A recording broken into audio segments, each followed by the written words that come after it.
தமிழ்நாட்டின் கடலூர் மாவட்டத்தில் காட்டுமன்னார்கோவில் அருகே அமைந்திருக்கும் மேலக்கடம்பூர் கிராமத்தில் வீற்றிருக்கும் அமிர்தகடேஸ்வரர் திருக்கோவில் பல்லாயிரம் ஆண்டு கால பழமையையும் தனித்துவமான கட்டிடக்கலையையும் தன்னகத்தே கொண்டுள்ள ஒரு அற்புத ஆலயமாக திகழ்கிறது. சோழர்களின் கலைத்திறனுக்கும் பக்தியின் ஆழத்திற்கும் சான்றாக விளங்கும் இக்கோவில் கல்கி கிருஷ்ணமூர்த்தியின் புகழ்பெற்ற பொன்னியின் செல்வன் நாவலிலும் இடம்பெற்றுள்ளது குறிப்பிடத்தக்கது. கோவிலின் முக்கியத்துவம் பக்தர்கள் வருகைக்கான காரணங்கள். மேலக்கடம்பூர் அமிர்தகடேஸ்வரர் கோவிலுக்கு பக்தர்கள் பல்வேறு காரணங்களுக்காக வருகை தருகின்றனர். செவ்வாய் தோஷ நிவர்த்தி. இங்குள்ள முருகனுக்கு சிவப்பு வஸ்திரம் சாற்றி வழிபடுவதன் மூலம் செவ்வாய் கிரகத்தால் ஏற்படும் தோஷங்கள் நீங்கும் என்பது நம்பிக்கை. நீண்ட ஆயுள்.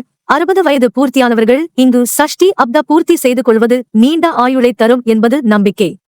திருமணம் மற்றும் குழந்தை வரம். அம்பாளுக்கு மஞ்சள் மற்றும் வளையல் படைத்து வழிபடுவதன் மூலம் திருமண தடைகள் நீங்கி குழந்தை வரம் கிடைக்கும் என்பது நம்பிக்கை. சக்தி தீர்த்தம். இக்கோவிலின் புனித தீர்த்தமான சக்தி தீர்த்தத்தில் மருத்துவ குணங்கள் இருப்பதாக நம்பப்படுகிறது. நவபாஷானம். இக்கோவிலின் லிங்கத்தில் நவபாஷானம் சித்த மருத்துவத்தில் பயன்படுத்தப்படும் 9 விஷப்பொருட்களின் கலவை இருப்பதாக கருதப்படுகிறது.